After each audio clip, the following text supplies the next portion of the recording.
Bongani Mwelasi. Asibonga. Yeah. Mawuthi Bongani Mwelasi umbiza njengama-journalist. Mawungicabanga ukuthi siphi. Mawungazi awusika la, sika bonke. But ku-boxing they knew me njengo-Cyclone. But lezi ngiboxing nazo they know ukuthi ayinje mnyama. Yeah, so that was me. Yeah, dominance, everything nje bengila. Dominance seems to be like your popular word, and indeed you went on to dominate. But Bongani Mwelasi, from we normally say the dusty streets of Soweto, it's so cliched. And how did you get into boxing?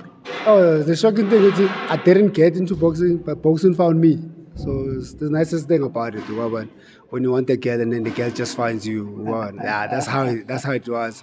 So how I started was that I used to be a bully, so this old man just came by and then I was watching Spider-Man, Rabubi that time. And then he took me to a boxing gym with TJ so I hit like all this man and Siswab. So I'm starting boxing gym. Like to be progressive in full. Yeah. Bangsha majid. First time ngishaya ngifuna ukukhahlela ngakwazi ukuzilwela. And then I felt ukuthi angaze ngishayo since kuyimpilo nami. I kept on going back egymini. First week bangifaka ku tournament ukuthi bangixoshe nje kwabona because I'm annoying. I can't box, I can't do. Ngawina fight knockout shockingly. 20 medal. I was like no more soccer. Ngidlala boxing. That's how boxing found me. And then from then how old were you then?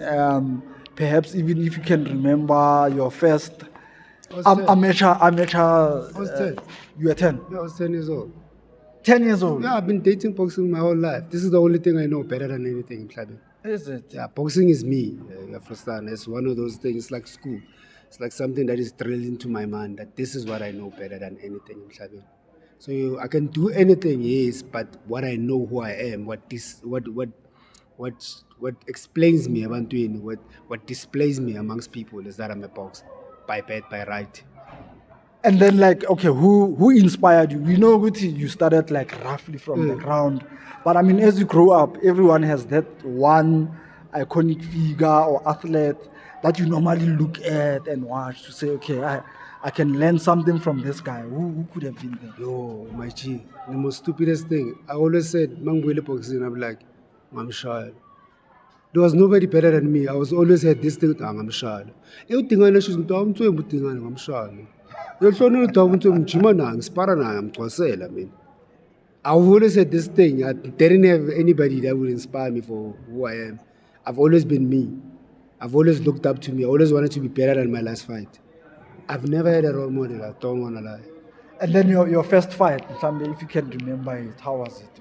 First fight lasted a round. Yeah, my first fight was a knockout. I won on a knockout and that was it. And that's what kept me boxing. I only had one fight. I got a medal from that fight, and that was it. And throughout that, I knew what I know.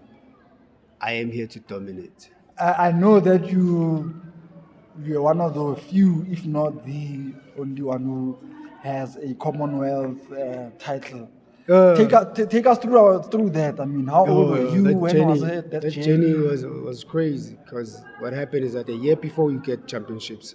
I'm a Commonwealth. So I fought the Commonwealth Championships, knocked everybody out there in the competition. What year was that? That was 2005 in Glasgow. Yeah, we were in Glasgow in Scotland. I won there. I won all my fights. So it was a round robin game because there were few opponents. I knocked them all out. So they couldn't come back and repeat the same thing. So round robin is like, you fight one guy and you're going to fight again. So when I knock you out, it's 90 days suspension. You can't fight me anymore. So every guy I fought, I knocked them out. And until the finals, I won on a knockout. Got a gold, and then they designed a trophy on that day for best boxing style. I was the first boxer to receive it, and I was the last boxer to have that trophy. It has never been made ever again. Is it? Yeah. And then year after, went to the Commonwealth Games, got into the games. Week before the games, one of my biggest homies, he's like a brother now, one of the only Olympian that you have, so which is a box. Came the day before, then I know you're going to a Commonwealth. I've been to these big competitions. One thing, whatever happens. Don't expect too much because you won the championships, because that's a big stage, and then you're going to get overwhelmed and stuff like that. And I was like, I'm not going there to compete. Yeah. I'm not going there to participate. Yes. I'm going there to compete. And I'm going to there to defend my title as a Commonwealth champion.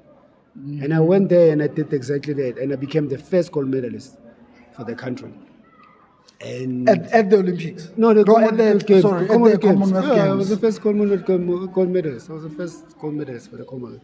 Man, but that should be celebrated. Man, we must always remember those kind of accolades. Funny thing, it was shortly celebrated when I came back from the airport because celebrations, media and stuff. I received an award from SAPC Sport. I think it was the best newcomer. That was it. And after that chapter was closed. Yeah. Usually, as a fighter, when you come back from big competitions like that, you usually find promoters flocking out to want to sign you.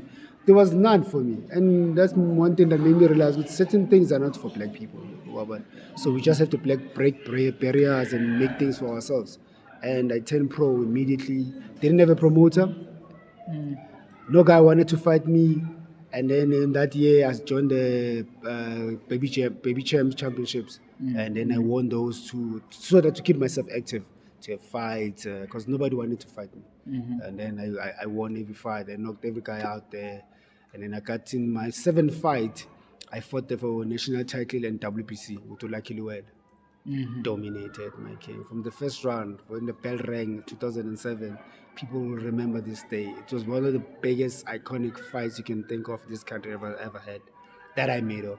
And me and Lucky gave a show to the world. Even when anybody that fights recently, I hear commentators are referring to that fight. That tells you that how big the fight was. And I won the fight. I went down twice, but the first one was a slip. The second one, they said Lucky caught me. But the first one was the one he caught me. The second one was the slip. But that's the one they cut, so the ref count. But I think the referee could see the intensity and how big the fight was, and how both of us were very competitive in that fight. And bro, it's memorable. So that was my biggest highlight. My first 12 rounder, my hardest fight of my life, with the best opponent, with big status, and taking and winning against him was just like an award on his own. That's when you became national champion. Yeah, I became a national champion and the WBC international champion that year.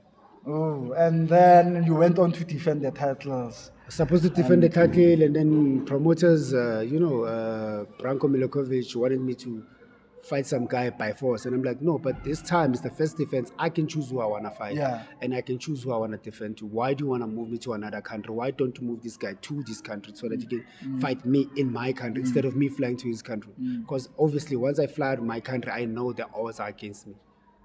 And I want to fight in my country, defend my title. Then, that's good for us as a country. It brings tourists in. It's good for business. Why are we sending business out? And we had that ultimate argument. And then I asked for money because he gave me the price that he gave me for the challenge was not nice.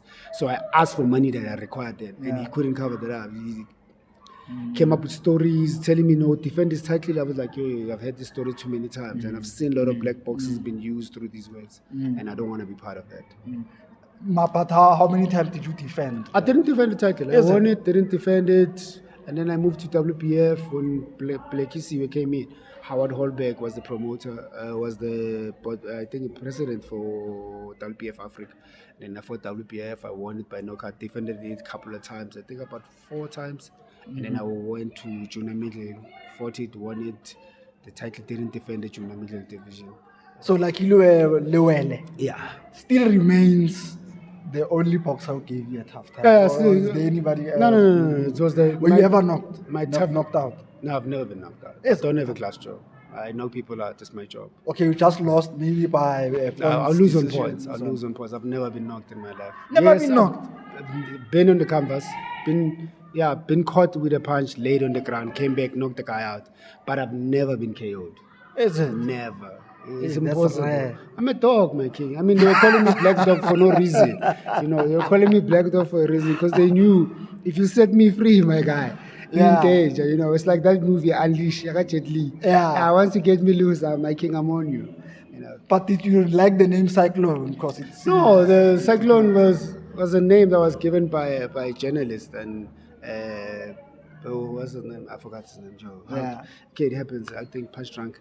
Yeah, but I was given by a journalist, and then they wrote the story, and then they said the Cyclone. I don't know why, but I was like, okay, whatever, man. And the name stuck? No. If you give me a name, you get stuck to it. But obviously, all these nicknames have been given.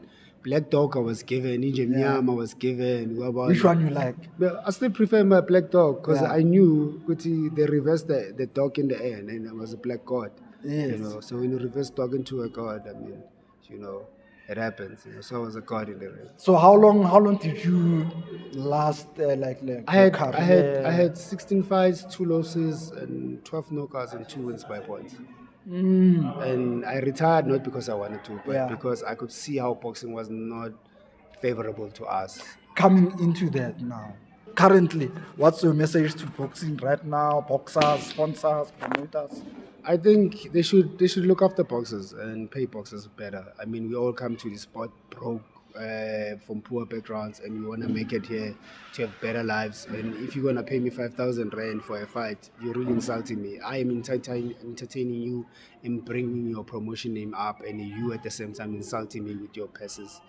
I think they need to change that for the fighters, and that would bring a lot of growth and a lot of excitement, because what inspires people to do certain things is what the rewards are beneficially for them from that they are doing. Bongani Mwelasi, Cyclone, danke njani. The best.